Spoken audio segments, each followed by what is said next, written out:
Just before I talk about the model of charter school that we're working on, I would like to make a few points. First of all, our group has not been asked to determine whether or not charter schools should be established. That decision has been made by government. It is our job to take that concept and to develop it into something that will work. So we're not here to challenge the government's decision on that. And I would like to say that we are approaching that task with a very open mind, and I hope you will do the same, and I will welcome your inputs into the task. Secondly, just for the avoidance of doubt, I would like to say that the government's motivation for this is entirely genuine. Probably just one other point I should make before I proceed. There has been a suggestion that we intend to pick up a US model of charter school, possibly one of the least successful, and to drop it in New Zealand. There's also been a suggestion that we'll even incorporate into that the worst features of such a school. So I want to tell you that is actually not what we are planning to do. Our mission is to develop a model of charter school that works for New Zealand, which draws on the very best success stories from New Zealand and also from overseas. Say that the term charter school, as I think you all know, is quite a generic one, and there are many very varied models of charter school in many jurisdictions. There are also many different reasons why countries have chosen to adopt charter schools and turn to this concept to get better education outcomes. In some cases, as you know, it has been a desire to remove schools from local authority control, not a problem that we have here. In other cases, for example in New Orleans, it has been because the education school system was corrupt and had many other problems. That is not a problem we have here. What we do have here is a very serious level of underachievement at school among certain groups in particular, and that is why the concept is being trialled here. I'll come back to that.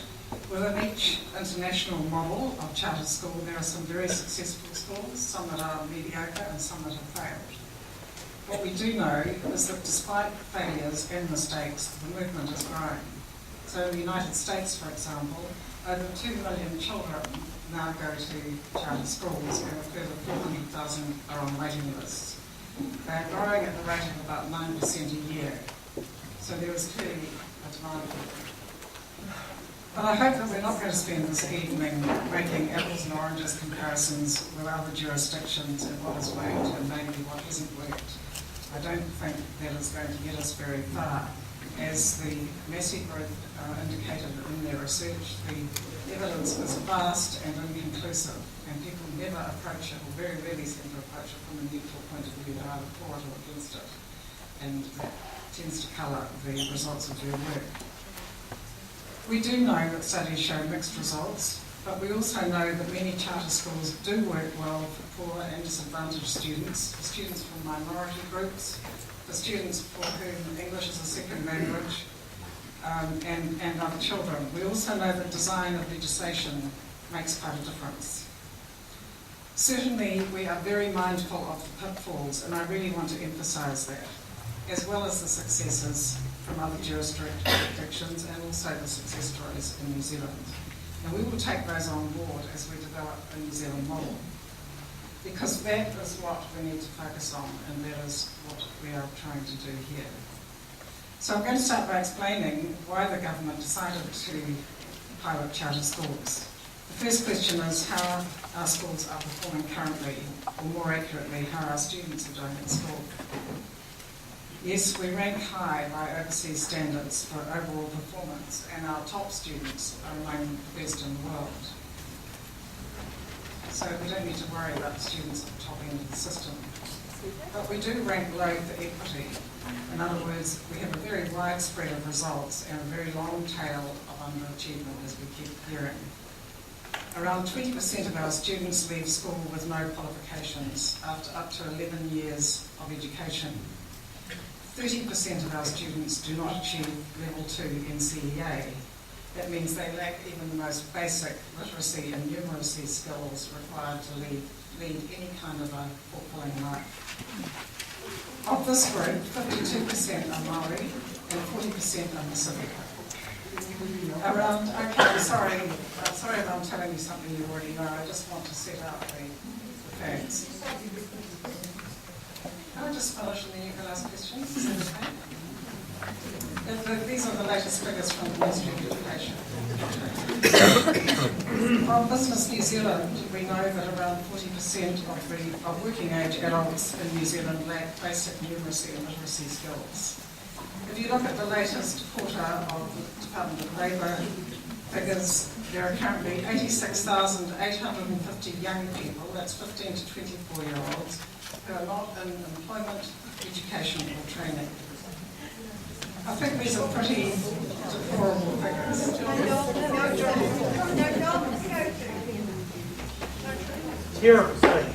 So can I just make a few observations at this point? Those children who do well will probably succeed in any system. But our education system seems to fail the very children that you might want a state system for. Low achievement at school is not preordained by family income. In other words, poverty at home does not have to equal failure at school. Then you'll find out. So should we just give up on that? So studies show it is not how much money you spend, it's how you spend it in education. And finally, very importantly, school leadership is critical. So the purpose of trialling charter schools is not to work an overnight miracle. It is not to be a silver bullet solution to eliminate the tail of underachievement. We are not trying to effect system-wide changes. We are not trying to impose solutions on communities that are perfectly happy with things the way they are. What we are trying to do here is undertake a very small initiative aimed at better engaging the interest and excitement of those students who are being failed by the current system. The basic concept of a charter school is, on the one hand, much greater freedom and flexibility to innovate than you have at regular state schools, and on the other hand, much stronger accountability for the results those schools achieve. Some will say, and I'm sure many people here will say they already do this, but of the 787,000 students we have in New Zealand, 96% go to state or state integrated schools. So we have a very small independent sector by anyone's standards. Compare this with Australia, where 30% of students attend independent schools, which are actually heavily state subsidised. In the UK, 40% of secondary schools have now become academies, and the free school movement there is growing steadily. In Sweden, 12% of students attend free schools, they're equivalent of charter schools. In New Zealand schools within the state sector, there is some flexibility, as you all know, and some special character schools, but it is pretty much a one-size-fits-all system. It is relatively devolved compared with other countries, with parent trustees exercising some control over school direction. But in fact, we rank 18th among OECD and partner countries on the index of school responsibility for resource allocation. And in any event, the ability of schools to attract well-qualified trustees varies greatly across the country. So, the basic concept we are working on has the following features. Pilot schools will specifically target disadvantaged groups, including Māori, Pacifica, low socioeconomic groups, and special needs children. These are the government's priority groups. The actual areas where pilot schools will be started has not yet been defined, so you're wrong about that, Peter. There is no plan at this point to start one in South Auckland. South Auckland was given as an example of a potential area, but no decision has been made. Nobody at this stage has come forward to operate a charter school in South Auckland. So that decision will be made depending on where there is the greatest demand among communities. Groups seeking to operate a charter school may be community groups, iwi, charities, churches, for-profits and not-for-profits. Each school would need to have a charter which would set out an ambitious and distinctive mission. That could be, for example, Do you want to hear about this or not? Learn about the concept, or would you rather I just sat down? It would be a rigorous authorising process. Schools would have to demonstrate how they would achieve their agreed outcomes, how they would be measured, how they would engage with parents and the community, and many, many other details. Schools would be funded by the state on a per-child basis.